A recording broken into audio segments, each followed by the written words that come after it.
In the autumn of 1886, on the high plains of eastern Montana, a 31-year-old widow named Ruth Calloway did something that made every rancher within 20 miles of her claim slow their horse and stare. She was bending trees, not felling them, not splitting them, not doing any of the 100 things a person was supposed to do with timber on a working cattle ranch in the weeks before winter closed in hard and final across the northern plains. She was selecting the youngest, most pliable willows and cottonwood saplings from the creek bed at the edge of her property, cutting them at the base while they were still green and saturated with the moisture that made them flexible, and dragging them in heavy bundles back across the frost-hardened ground to the cattle pen behind her cabin. She moved with the unhurried, methodical pace of someone executing a plan that has been thought through completely and requires no further deliberation, only labor. The pen she was working toward held 11 head of cattle, 9 cows and 2 young steers, which represented the entirety of the financial value her late husband Thomas had built on this claim across 6 years of careful, disciplined work before the fever took him in April and left the claim, the cattle, and the question of what happened next entirely to her. 11 animals. Their condition going into winter determined whether the spring would be a recovery or a beginning. Their survival through it determined whether Ruth Calloway remained on this land at all.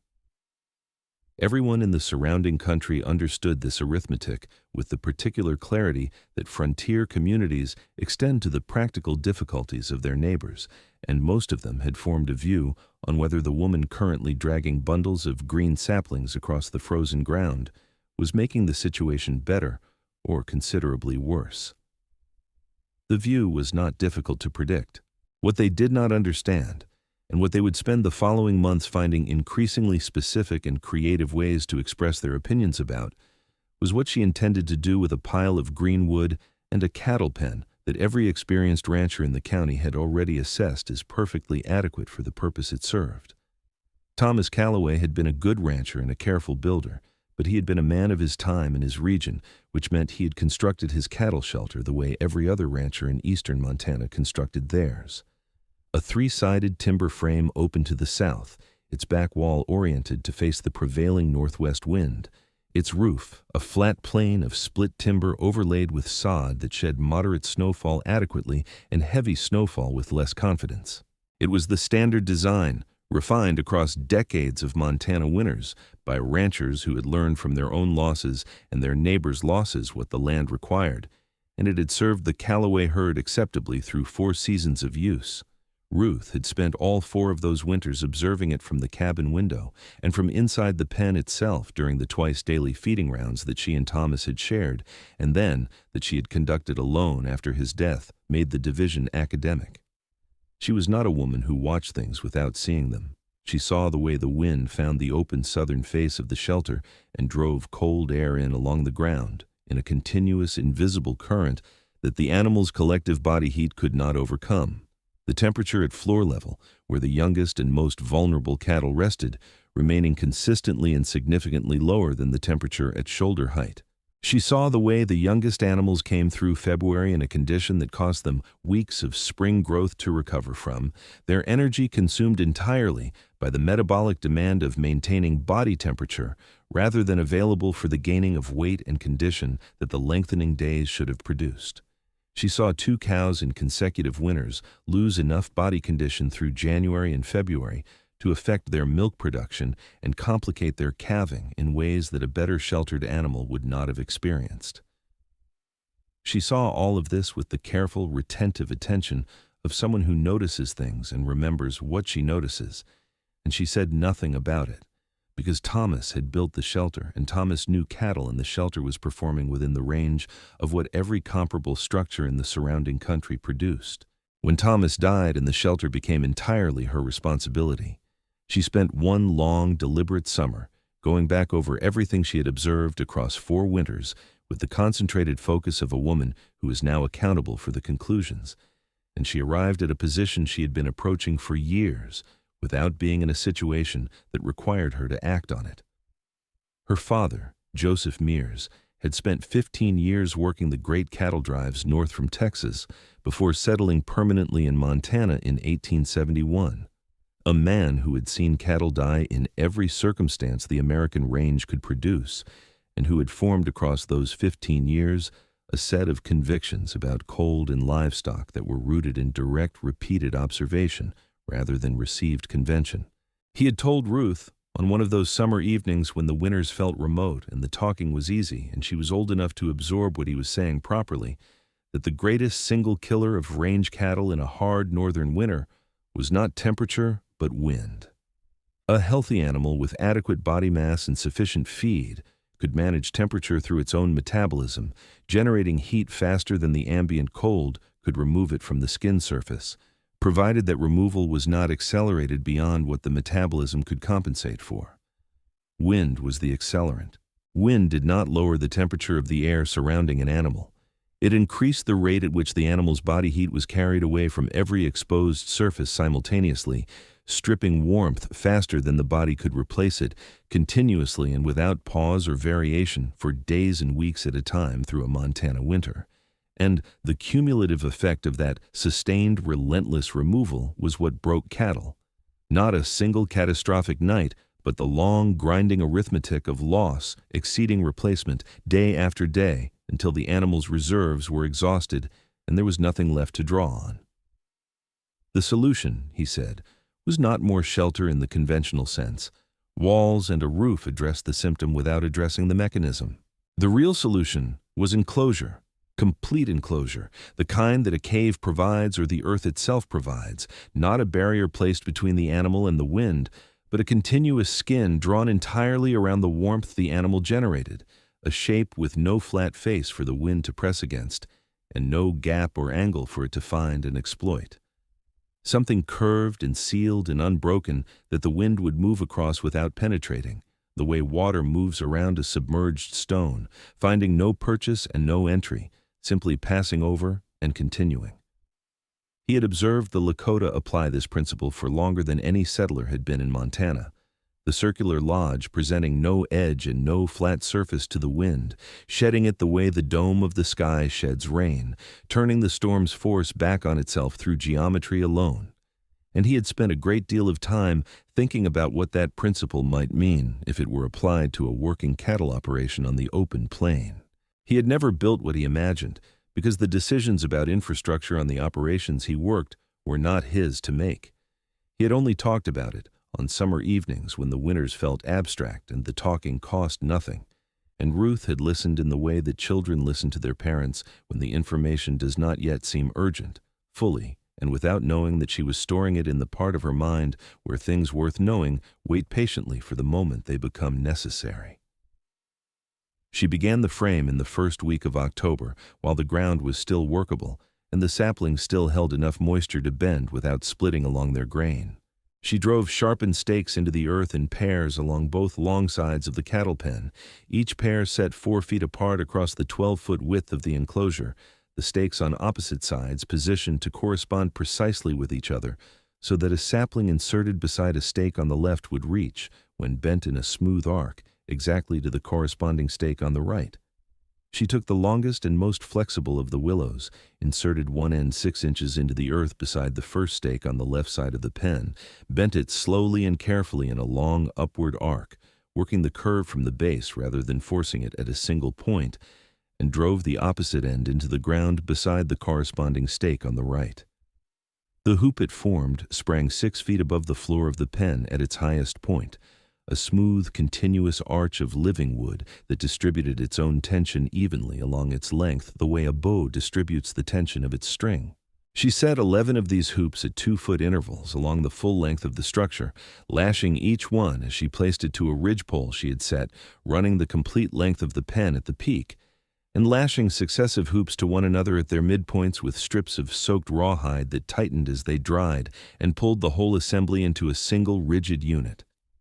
The frame that resulted had the structural character of a barrel, each component reinforcing every other through the geometry of the arch, no single element carrying more load than the whole assembly was designed to bear, the shape itself providing the strength rather than the mass of the individual members. From the county road at a distance, it looked like nothing anyone in the surrounding country had previously encountered in the context of livestock management.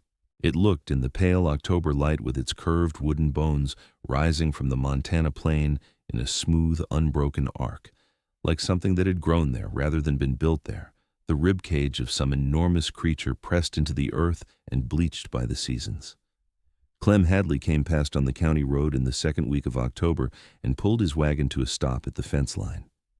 Hadley was a large man with the unhurried, deliberate manner of someone who has spent 18 years on the Montana high plains and learned to move at the pace the land sets rather than the pace he might prefer. He had witnessed a considerable quantity of frontier ingenuity in those 18 years and had developed a correspondingly considered skepticism toward innovation in livestock management, having seen enough promising ideas fail at significant cost to their practitioners to understand that the history of the northern plains was substantially composed of things that had seemed reasonable in October and proven otherwise by February. He sat on the wagon bench and looked at the frame for a long time without speaking, his eyes moving from the structure to Ruth at work beside it and back again, running some internal calculation whose result was becoming visible in his expression before he had opened his mouth. "That's not going to hold snow," he said finally, with the measured certainty of a diagnostician who has seen this particular condition before. "First heavy load and the whole thing comes down on your cattle." Ruth told him it was not designed to hold snow, that the curved surface would shed snow rather than accumulate it, that the arch presented no flat plane for a load to build against. He looked at the frame again, with the expression of a man who has located the logic in an argument he has already decided to reject. "What are you covering it with?" he asked. She told him. He absorbed this information in a silence that communicated clearly what he thought of it, and then he shook his head in the slow, deliberate manner of a man watching something preventable unfold, and drove on toward Lander Creek, where his account of the situation would be received, with the concerned interest of a community that was already half expecting something like this from the Calloway widow. Walt Greaves rode past the following week when the covering had begun, and the structure's final character was becoming visible. Greaves ran 500 head and was the most experienced cattleman within a day's ride, a man whose assessments of agricultural matters carried the accumulated weight of 2 decades of Montana winters and were sought accordingly. He dismounted at the fence line and examined what Ruth was building with the focused attention of someone who takes the mistakes of others seriously enough to understand them properly. He walked the perimeter of the structure twice, observing the hide sections being lashed to the sapling hoops, the grass insulation being packed between the outer skin and the frame, the river stones being fitted along the interior wall. He asked 2 specific questions about the hide sealing method and the thickness of the grass layer. Then he stood back and looked at the whole and delivered his assessment with the directness of a man who believes honest information is more useful than comfortable silence. The materials, he said, were wrong for the purpose. Hide and grass and riverstone were the materials of a temporary human camp, adequate for short-term occupation under controlled conditions, but not suited to the sustained demands of a Montana winter on a structure housing 11 large animals, producing the moisture and the waste and the respiratory load that 11 cattle in continuous occupation produce across months of confinement.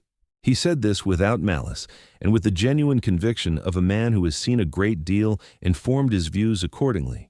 And he rode on to Lander Creek, where his assessment arrived as the authoritative confirmation of what Hadley had already reported. The consensus that settled around it in the weeks that followed was not unkind. It was simply certain, with the particular settled quality of certainty that experienced people reach when they agree with each other about something they have all seen variants of before. The covering she applied to the frame was the product of 3 months of preparation that had begun in July, before she had driven a single stake or selected a single sapling in the long productive months when the materials were available and the weather was cooperative, and the winter was still a calculation rather than a reality. It required 3 distinct layers, each performing a specific and separate function within the thermal logic of the completed structure, and she had been collecting materials for all 3 simultaneously through the summer while the grass was long and the creeks ran full, and the days were long enough to permit the kind of sustained, methodical work that preparation of this scale required. The outermost layer was hides, cattle hides and horse hides, and the larger deer hides accumulated from 2 full seasons of careful trapping, all of them cured and stretched over the summer months and cut into sections sized for the specific dimensions of the frame sections they were to cover. She had 18 usable hides in total, sufficient to cover the complete exterior surface of the dome with a consistent overlap at every seam. Each seam she sealed with a mixture of rendered tallow and pine pitch, applied hot and worked into the joint with a flat wooden tool until the surface across the seam was continuous and impermeable, indistinguishable from the hide sections on either side of it. The hide layer was the wind barrier, and its function was impermeability rather than warmth, the creation of an unbroken outer surface that the wind could travel across at any speed and from any direction without finding a gap to enter or a seam to exploit. Beneath the hides, fitted between the outer skin and the inner face of the sapling hoops and packed to a consistent depth of 8 to 10 inches, was the insulation layer, dry grass and cattail reed, harvested from the creek margins in August and September when they were at their driest, compressed into a dense, even blanket around the full circumference of the structure. The grass layer would hold the warm air generated inside the dome against the hide barrier and prevent it from conducting outward through the walls into the cold outside, functioning as a thermal break between the warmth within and the weather without. And lining the interior of the dome from ground level to the full height of the interior wall, fitted in place against the pen walls before the frame had been erected, so that they formed a continuous surface surrounding the animals on all sides, were the flat stones, hauled from the creek bed across the summer months in the small cart she used for feed, selected for size and flatness, and stacked in a layer 4 inches deep against every interior wall surface. These stones would absorb the radiant body heat of 11 cattle through the hours of the day, when the animal's metabolic output was at its highest, and release it slowly back into the enclosed air through the coldest hours of the night, functioning as a thermal reservoir that the animals charged with their own bodies and that the structure discharged back into their environment during the hours when they needed it most. The 3 layers together, hide, grass, stone, formed not a shelter in the conventional sense, but a system, each component dependent on the function of the others, the whole performing at a level that none of its parts could have achieved independently.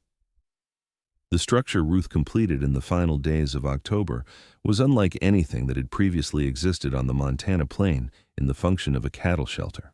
Low and continuous and dark, its hide exterior mottled and organic looking, its curved silhouette belonging more to the landscape than to any human construction, it sat behind the cabin with the self-contained solidity of something that had found its correct form. The low doorway, fitted with its double curtain of overlapping hide strips, weighted at the bottom with flat stones to seal against ground-level drafts, was the only feature that identified it unmistakably as a place designed for deliberate occupation. The first time Ruth moved her cattle into it, a process that required patience because the enclosed darkness was unfamiliar to the animals, and the youngest steer required 20 minutes of calm, unhurried encouragement before he would pass through the hide curtain. She crouched inside the completed dome afterward and held still for a long time, feeling the quality of the air against her skin. What she felt was the confirmation of a calculation she had been running in her mind since the previous February, lying awake in the insufficient warmth of the cabin while the wind drove against the walls with the flat, indifferent force of something that has no particular interest in the outcomes of the people it is affecting. The body heat of 11 cattle in an enclosed, insulated space was a substantial thermal quantity. It was enough, she understood this sitting in the warm dark of the dome with 11 animals settling around her, to maintain the interior temperature at a level that would be meaningfully and decisively different from anything the winter could produce on the other side of the hide wall. The animals were the furnace. The dome was the vessel. She had built the vessel correctly. The winter arrived in the closing days of November without the gradual courtesies that even severe Montana winters usually observed. The temperature dropped 38 degrees in 18 hours. The creek froze in the night without producing any sound that carried to the cabin. The wind came from the northwest at a velocity that drove the first snow horizontal across the plain and reduced visibility within the first hour to the distance of an extended arm. Ruth moved her cattle into the dome at dawn on the first serious morning of the storm, working in the pre-dawn dark to complete the feeding and watering inside the structure before the wind reached a speed that made crossing the open ground between the cabin and the dome a matter of navigating by feel. She pulled the hide curtain closed behind her when she left and pushed through it twice during the day to check conditions inside. Both times she found the same thing, a warmth that was not merely relative but absolute, the air inside the dome thick and close and alive with the heat of 11 large bodies in an enclosed space, the cattle standing or lying in the easy, unhurried posture of animals that are not cold, their coats dry, their breathing regular and unstressed, the stone interior wall warm to the touch when she pressed her palm flat against it. Outside, the storm continued its reorganization of the landscape. Inside the dome, 11 animals were warm. Clem Hadley lost 4 cattle in the first week of December, 2 young heifers that had been borderline in condition going into the cold, and 2 older cows that the sustained temperature finished before anything could be done to address their decline. He lost them in his 3-sided timber shelter, the structure that had served his operation through moderate winters, and that this winter was demonstrating had been designed for a different category of cold than what Montana had decided to produce in 1886. Walt Greaves lost 7 head across the first 2 weeks, a number that represented a serious financial event for even an operation of his scale, the kind of loss that forces a reassessment of assumptions held for many years about what adequate shelter means and what it costs to be wrong about it. The Pruitt brothers, running a modest operation 3 miles east of the Calloway place, lost their entire young stock in a single night when the temperature fell to -31. And the cold found the gaps in their shelter's construction with the patient, methodical efficiency of a force that has unlimited time and no other agenda. On the morning after that night, Ruth pushed through the hide curtain of the dome in the gray pre-dawn and found 11 animals in the condition she had left them the previous evening, standing, dry, warm, and entirely indifferent to what the night had been doing on the other side of the hide wall. She stood in the entrance and looked at them for a moment. Then she went back to the cabin, recorded the date and the overnight temperature in her ledger, noted that all 11 animals were well, and began preparing the morning feed. The second week of December brought temperatures that the surrounding community would describe for years afterward in terms that made clear they had no previous reference point adequate to the experience. -28 degrees Fahrenheit sustained over 4 consecutive days, with a wind that drove the effective temperature below -50 and produced conditions in which exposed skin began to freeze within minutes of contact with the outside air. Livestock losses across the county during those 4 days were significant enough that the local newspaper would later devote 3 columns to their accounting. Ruth Calloway's cattle were not among them. She fed and watered them twice daily, crossing the open ground between cabin and dome in the full force of the wind, with her face wrapped and her movements deliberate, spending as little time as necessary in the transition between the warmth of the cabin and the warmth of the dome, neither of which she left unless the schedule required it. The dome performed through the worst days of the winter with the same quiet competence it had demonstrated in the first. The hide surface shed the driven snow cleanly, no accumulation forming on the curved exterior that might have stressed the frame. The grass insulation held its thickness and its function. The stone interior wall maintained a temperature that on the coldest mornings when Ruth arrived for the early feeding was warm enough that she could feel it radiating from 6 inches away when she held her bare hand toward it. The structure was not merely surviving the winter. It was demonstrating that it had been designed for exactly this winter and that the design was correct. She calved in February without losing a calf. The first calf arrived on the 9th of February in a Montana February that had already killed cattle across 3 counties, into the interior of the dome where the temperature was warm enough that Ruth removed her outer coat within 10 minutes of entering the structure and did not put it back on for the 2 hours she remained inside attending the birth. The calf was on its feet within the hour, nursing without difficulty, its coat dry, its movements strong and purposeful in the manner of a newborn animal that has entered a world it can survive rather than one it is immediately fighting against. It was this detail, a February calf born healthy and standing in conditions that had been killing mature animals across the surrounding country for weeks, that dissolved the community's settled certainty more completely than any argument could have. Clem Hadley rode over the day after the word reached him and asked to see inside the dome for the first time. He stood in the interior with his hat in his hands and looked at the February calf standing warm and healthy in the lamplight, and was quiet for a long time with the specific quality of quiet that belongs to a man genuinely revising something he had been certain about. The question he eventually asked was about the depth of the grass insulation between the hide and the frame, and the size and placement of the stones in the interior wall lining. They were the questions of a man who was already building the structure in his mind and needed specific measurements to proceed accurately. Walt Greaves came in March, after the season had broken enough for comfortable travel, carrying with him the full accounting of what the winter had cost the surrounding country and cattle, a number that represented the worst single-season livestock loss the county had recorded in a decade. He examined the exterior of the dome carefully before entering, noting the way the hide surface had held through the season, the seams intact, the snow-shedding curve of the structure undeformed by the winter's loads. Inside, he spent a long time with his palm flat against the interior stone wall, feeling the residual warmth still held in the rock 3 days after the last serious cold.